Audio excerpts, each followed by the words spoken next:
तो जमार अवेवी हम बीच में आप बता रहे थे हमें कि मेयर साहब के रिजर्वेशन से ज़ाहिर उनका ये कहना है कि आप सड़कें खोद के रख देते हैं, फिर डिले होती हैं और लोग गालियां देते हैं। फिर जाहिर है कि मेयर साहब और उनकी टीम उस हुकूमत को। सो अब क्या मामला रिजॉल्व हुआ?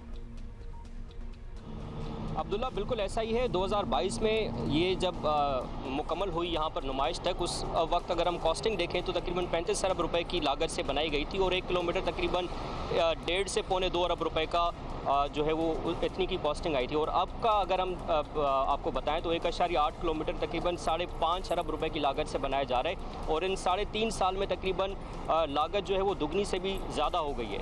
और मज़ीद यहाँ पर 16 सितंबर को काम रुकवा दिया गया था। 2 माह तक यहाँ पर काम रुका रहा और उस वक्त वफाकी हुकूमत का ये मौक़िफ़ था कि योमिया उनको तकरीबन 2 करोड़ रुपए का नुकसान हो रहा है। अभी थोड़ी देर बाद मेयर कराची की प्रेस कॉन्फ्रेंस भी है, उस हवाले से हम उनसे बात करेंगे भी कि ये जो नुकसान हुआ है वो कितना नुकसान हुआ है। और ये कि इनका ये कहना है, PIDCL का ये मौक़िफ़ है कि ये जो काम है वो फिस्कल ईयर तक मुकम्मल हो जाएगा। जून जुलाई तक जो है वो काम की तकमील हो जाएगी। और ये वैसे देखा जाए BRTs बनती हैं तकरीबन 2-3 सालों में उनका जो कंप्लीशन पीरियड होता है और ये जो हिस्सा है वो 1.8 किलोमीटर है। कोई इतना ज़्यादा तवील हिस्सा नहीं है जिसके लिए हमें कई सालों दरकार हो। From which point two which point ज़रा बताइएगा हमें, ये कहाँ तक अब मुकम्मल होगा? क्योंकि इसके प्लान में भी तो तब्दीली आई थी ना।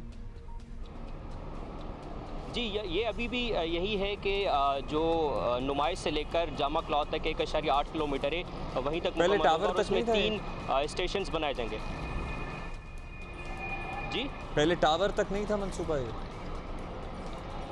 पहले टावर तक था, पर उसके बाद फिर ये है कि उसमें तनाज़ा हो गया क्योंकि जामा क्लॉथ से आगे जाएंगे तो सड़क तंग हो जाती है। फिर ये तय पाया कि ये ग्रीन लाइन नहीं बनाना, ग्रीन लाइन बस यहीं तक काम करना है जहाँ तक सड़क थोड़ी बेहतर है। तो वहाँ तक भी काम अभी तक मुकम्मल नहीं हो सका और उम्मीद यही है कि PIDCL अगले साल तक इसको मुकम्मल कर ले। चलिए, बहुत शुक्रिया आपका। बहुत शुक्रिया। ग्रीन लाइन जामा क्लॉथ पे होगा आप जाके।